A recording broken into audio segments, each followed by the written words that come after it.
नमस्कार, मी सय्यद हारून अली, दैनिक लोकफन न्यूजमध्ये आपल्या सहर स्वागत आहे. आज दिनांक 17 जानेवारी 2026.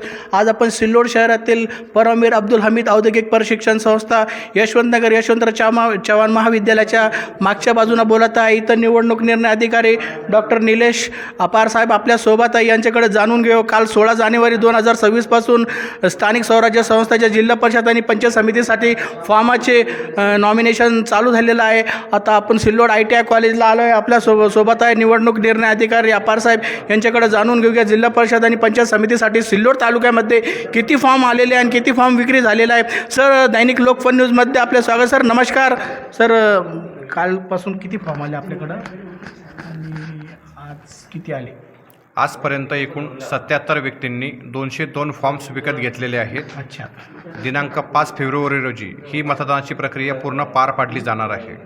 त्या अनुषंगाने प्रशासनाची जय्यत तयारी पूर्ण झालेली आहे. मी आपणातर्फे उमेदवार इतर जनतेलासुद्धा या ठिकाणी आवाहन करू इच्छितो. उमेदवारी अर्ज भरण्यासाठी आता फक्त 3च वर्किंग दिवस आपल्याकडे शिल्लक आहेत. तर शेवटच्या दिवसाची वाट न बघता सोमवारपासून जास्तीत जास्त उमेदवारांनी उमेदवारी अर्ज भरायचा आहे, जेणेकरून त्यांचे शंका निरसन करणे आम्हाला सोपे होईल आणि कुठल्याही प्रकारे उमेदवाराचा अर्ज किरकोळ कारणावरून बाद होणार नाही याची आम्ही आमच्या स्तरावरून दक्षता घेऊ शकू. त्यासोबतच आदर्श आचारसंहिता आता संपूर्ण ग्रामीण परिसरामध्ये लागू झालेली आहे. सर्व उमेदवार किंवा जनता यांनी आदर्श आचारसंहितेचं पालन करणं बंधनकारक राहणार आहे. साहेब, किती जिल्हा परिषद आणि किती पंचायत समिती सिल्लोड तालुक्यामध्ये? सिल्लोड जिल्हा परिषद पंचायत समिती सार्वत्रिक निवडणुकीसाठी एकूण 9 गटामध्ये 18 गण आहेत.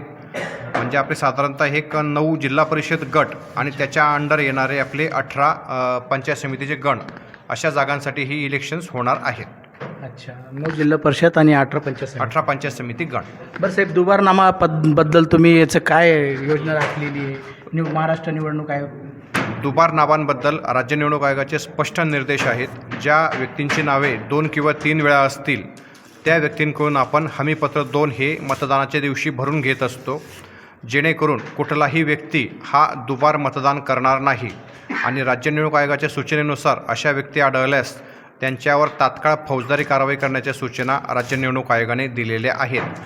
आम्हीसुद्धा प्रशासनातर्फे जनतेला आवाहन करू इच्छितो, कुठल्याही प्रकारे आपण आमिषाला मोहाला बळी न पडता पारदर्शीपणे या लोकशाहीच्या महोत्सवात सर्वांनी सहभागी व्हावे. साहेब, आचारसंहितेचा भंग होणार नाही यासाठी तुमचं काय निर्देशन? आदर्श आचारसंहितेच्या अनुषंगाने विविध भरारी पथके असतील, स्थायी पथके असतील, व्हिडिओ सर्व्हेलन्स पथके असतील, यांची आम्ही रचना केलेली आहे. उद्या सकाळपासून सर्व पथके ही पूर्ण क्षमतेने ही कार्यान्वित होतील. सर, शेवटची तारीख काय फॉर्म भरायची? फॉर्म भरण्याची शेवटची तारीख ही बुधवार असणार आहे. बुधवारी दुपारी 3 वाजता उमेदवारी अर्ज भरण्याची मुदत संपेल. दुपारी 3 वाजेनंतर आलेले उमेदवारी अर्ज किंवा EB फॉर्म किंवा इतर कुठलेही कागदपत्र हे स्वीकारले जाणार नाहीत. हे होते आपल्यासोबत निवडणूक निर्णय अधिकारी अपार साहेब. अच्छा, ठीक आहे. मी पुन्हा येईल. जय महाराष्ट्र. कट.